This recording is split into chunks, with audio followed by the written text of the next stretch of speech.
Bom dia, eu me chamo Lopes, eu sou pastor evangélico, eu moro em São José dos Campos, São Paulo. Eu quero dar as boas-vindas a este canal Maravilhas da Lei. A você, homem, você, mulher, você, jovem, e você, criança. Sejam todos bem-vindos em nome do Senhor Jesus. Que Deus abençoe sua vida, abençoe sua família, abençoe sua casa e abençoe seus negócios. Deus seja o seu abençoador. Estou feliz porque é a oportunidade que Deus me dá de fazer a sua obra. É algo muito honroso receber de Deus a oportunidade de fazer a obra do Senhor. Ministrar a palavra de Deus é algo gratificante, grandioso e honrado. Sou grato a Deus pela oportunidade que o Senhor me dá de ministrar a sua palavra. Se você sentir de Deus, pode participar, dando like, se inscrevendo, fazendo comentário e compartilhando. Fique à vontade. Hoje eu quero compartilhar de uma experiência de vida vivida pelo povo de Israel com Deus. Eu vou ler o texto da palavra do Senhor, depois estarei comentando. O texto está no primeiro livro de Samuel, capítulo 7. Primeiro livro de Samuel, capítulo 7. Eu vou ler o texto da palavra do Senhor. Diz assim a palavra de Deus. Samuel, capítulo 7, verso 1. Então vieram os homens de Kiriat Jearim e levaram a arca do Senhor e a trouxeram à casa de Abinadab, no outeiro, e consagraram Eleazar, seu filho, para que guardasse a arca do Senhor. E sucedeu que desde aquele dia a arca ficou em Kiriat Jearim, e tantos dias se passaram, que chegaram até 20 anos. E lamentava toda a casa de Israel após o Senhor. Então falou Samuel a toda a casa de Israel, dizendo: se com todo o vosso coração vos converterdes ao Senhor, tirai dentre vós os deuses estranhos e os astarotes, e preparai o vosso coração ao Senhor, e servi ao vosso coração ao Senhor, e a Ele só, e Ele vos livrará das mãos dos filisteus. Então os filhos de Israel tiraram dentre si os Balaíns e os Astarotes e serviram só ao Senhor. Disse mais Samuel: congregai todo Israel em Mispá, e orarei por vós ao Senhor. E congregaram-se em Mispá, e tiraram água, e a derramaram perante o Senhor, e jejuaram aquele dia, e disseram ali: pecamos contra o Senhor. E julgava Samuel os filhos de Israel em Mispá. Ouvindo, pois, os filisteus que os filhos de Israel estavam congregados em Mispá, subiram os maiorais dos filisteus contra Israel, o que, ouvindo os filhos de Israel, temeram por causa dos filisteus. Pelo que disseram os filhos de Israel a Samuel: não cesse de clamar ao Senhor nosso Deus por nós, para que nos livre da mão dos filisteus. Então tomou Samuel um cordeiro que ainda mamava e sacrificou-o inteiro em holocausto ao Senhor. E clamou Samuel ao Senhor por Israel, e o Senhor lhe deu ouvidos. E sucedeu que, estando Samuel sacrificando o holocausto, os filisteus chegaram à peleja contra Israel. E trovejou o Senhor aquele dia com grande trovoada sobre os filisteus, os aterrou de tal modo que foram derrotados diante dos filhos de Israel. E os homens de Israel saíram de Mispá e perseguiram os filisteus, os feriram até abaixo de Bet-cá. Então tomou Samuel uma pedra e a pôs entre Mispá e Sem, e clamou seu nome, Ebenezer, e disse: até aqui nos ajudou o Senhor. Até aqui nos ajudou o Senhor. Você pode abrir seus lábios, seu coração e declarar essa mensagem? Deus, até aqui o Senhor me ajudou. Você pode declarar isso? Até aqui nos ajudou o Senhor. Foi essa declaração que Samuel, em agradecimento a Deus, ofereceu. Um símbolo de gratidão a Deus. Um símbolo de gratidão a Deus. Essa pedra, Ebenezer, significa isso. Um símbolo ao povo de Israel, a Deus. Até aqui nos ajudou o Senhor. Eu quero falar um pouquinho, muito pouco, a respeito desse homem, Samuel. E ao falar dele, vou falar da sua mãe.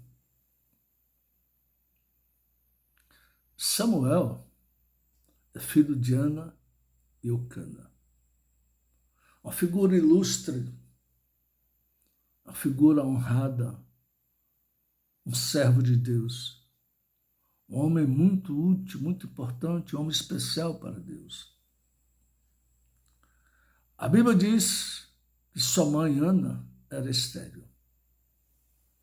E eu quero, nesse momento, aproveitar a oportunidade, e só de passagem, não vou fazer comentários longos, só de passagem, comentar, deixar registrado que a Bíblia nos revela 7 mulheres que em tempos diferentes, lugares diferentes,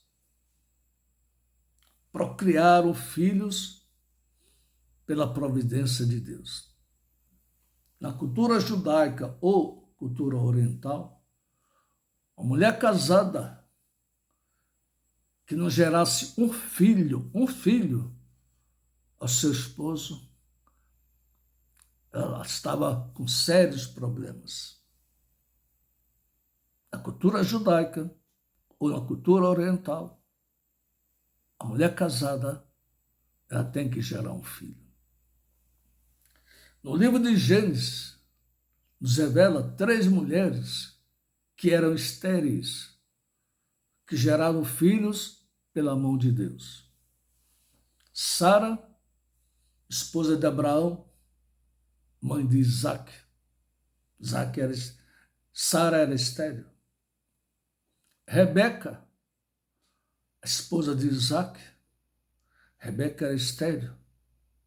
Rebeca, pela mão de Deus, gerou Esaú e Jacó. Raquel, esposa de Jacó, era estéril. Pela mão de Deus, gerou José e Benjamim. Ana, no livro de 1 Samuel, era estéril.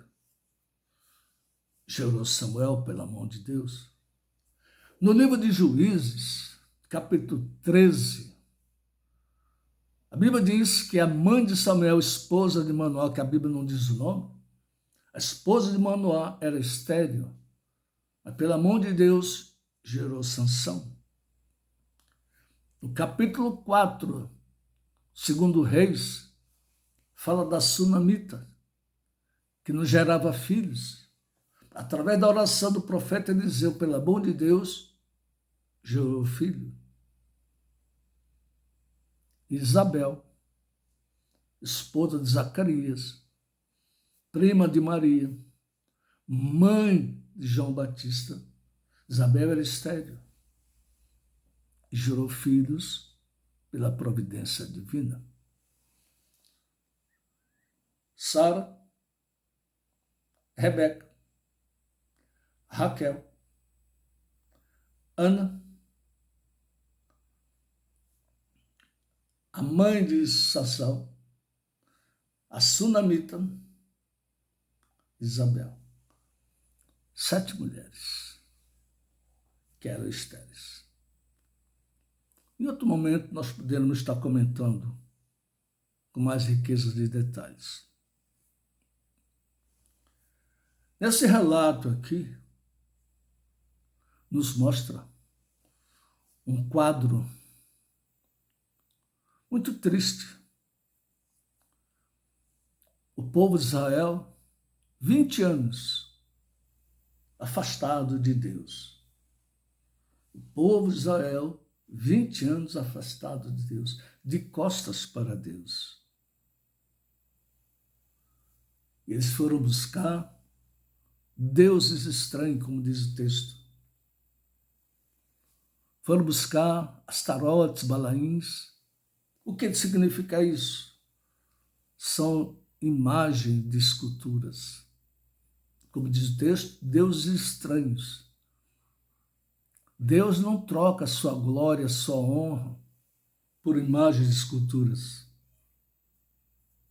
Deus abomina esculturas, adoração de esculturas. O próprio Senhor Jesus Cristo, escrito pelo evangelista João, no capítulo 4, diz que Deus, o Pai, busca adoradores que o adorem em espírito e verdade. Esse é o nosso papel.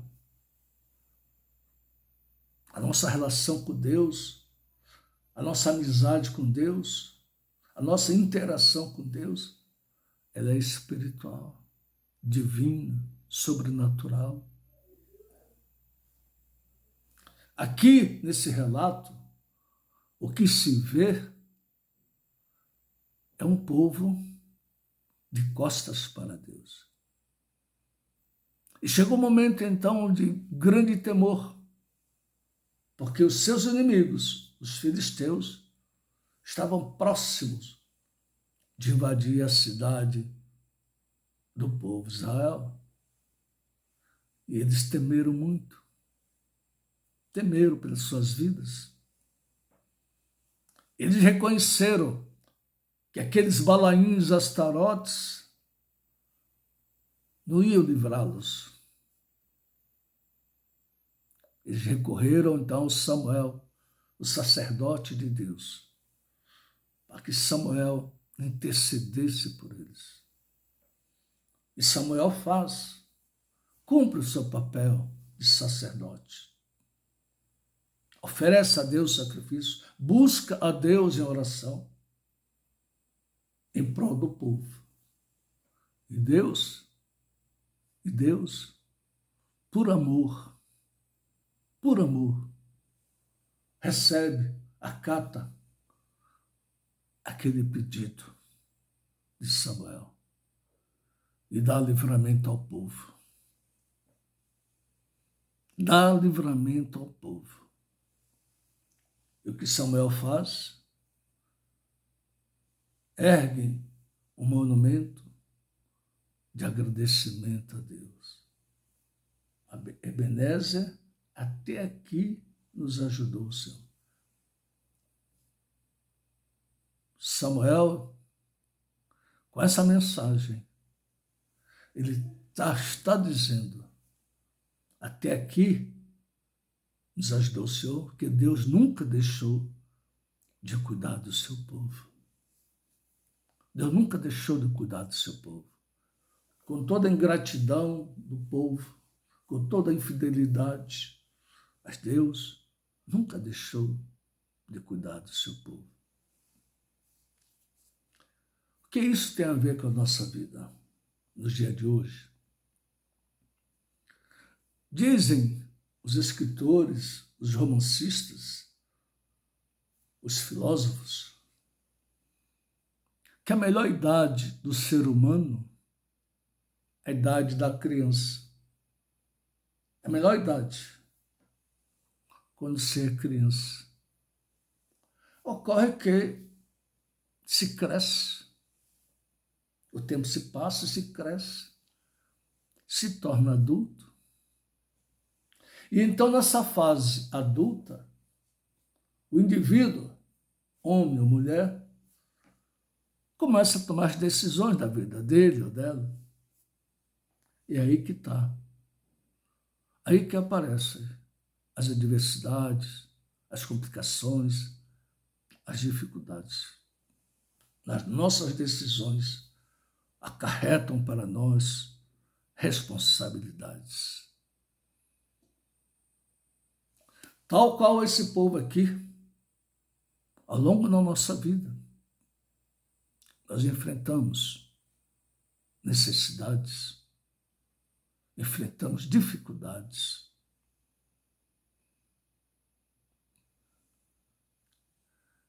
Eu sou um homem feliz, sou grato a Deus, porque eu acredito na existência de Deus. Há pessoas que não acreditam, eu não tenho nada a ver com isso. Mas eu sou um servo de Deus. Eu sei que existem milhões e milhões de pessoas, homens, mulheres, jovens, até crianças, que acreditam na existência de Deus. Acreditam na pessoa bendita de Jesus. Acredita no poder do Espírito Santo, na presença do Espírito Santo. E como é bom acreditar em Deus, acreditar em Jesus Cristo e acreditar no Espírito Santo de Deus. Como é bom, porque você tem uma pessoa ao seu lado que te ajuda, que te socorre. Na hora da dor, na hora do choro, você tem o consolo, você tem o apoio, você tem o sustento. Deus, ao longo da nossa vida, nos vai cuidando. Samuel clamou a Deus. Hoje, no dia de hoje, qualquer um de nós, podemos buscar a Deus, apresentar a Deus as nossas ações, as nossas necessidades, apresentar a Deus até o nosso choro, a nossa dor. E Deus vai ter uma resposta. Eu costumo, às vezes, brincar, talvez até uma brincadeira de mau gosto, mas eu costumo dizer o seguinte: ainda que a vida seja um livro de matemática só tem problema, mas Deus tem a resposta para cada um dos problemas que nós vivenciamos. Deus, Ele é poderoso. Deus, Ele cuida. Até aqui nos ajudou o Senhor. Nós estamos iniciando um novo ano em nossas vidas. Projetos foram lançados no altar do Senhor. Projetos, planejamentos foram lançados aos pés do Senhor. E nós temos que buscar respostas. Deus é nosso Pai, nosso Consolador. Não há outro. Não há outro Deus. Eu sou feliz, porque eu acredito em Deus. Sou feliz, que eu sei que Deus cuida de mim. E por misericórdia, Ele cuida dos meus.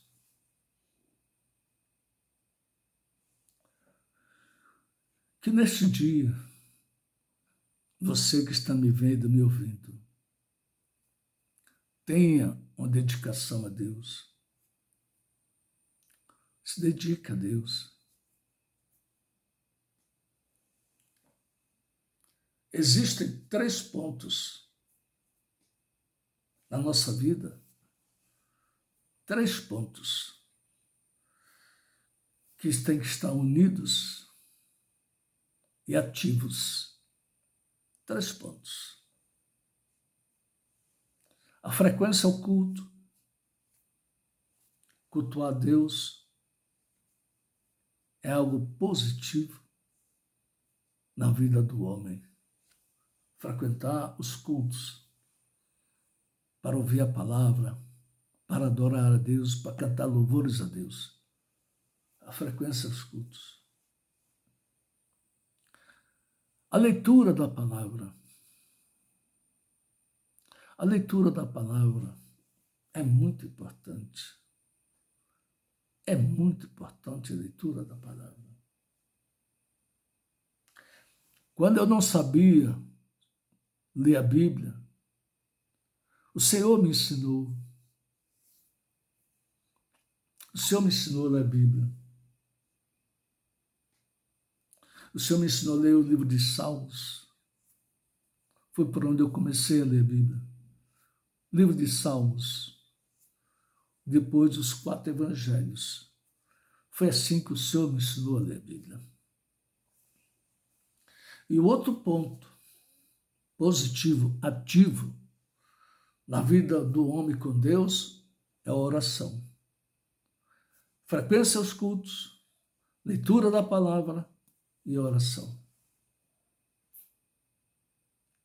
Quem ora, quem busca Deus, tem respostas favoráveis da parte do Senhor. Ore, busque a Deus, dedique sua vida a Deus e você vai ver que Deus, grandes coisas, Deus faz na sua vida. Jesus Cristo te ama. Ele sabe como cuidar de você. Uma das mensagens mais poderosas que há na Bíblia Sagrada, se é que eu posso dizer assim, é quando a Bíblia diz que a vontade de Deus, ela é boa, ela é agradável e ela é perfeita. Que Deus, em Cristo Jesus, te abençoe neste ano que se inicia. Que todos os seus projetos, que todos os seus planejamentos, Deus possa acolher e te responder favoravelmente. Amém? Que Deus te abençoe.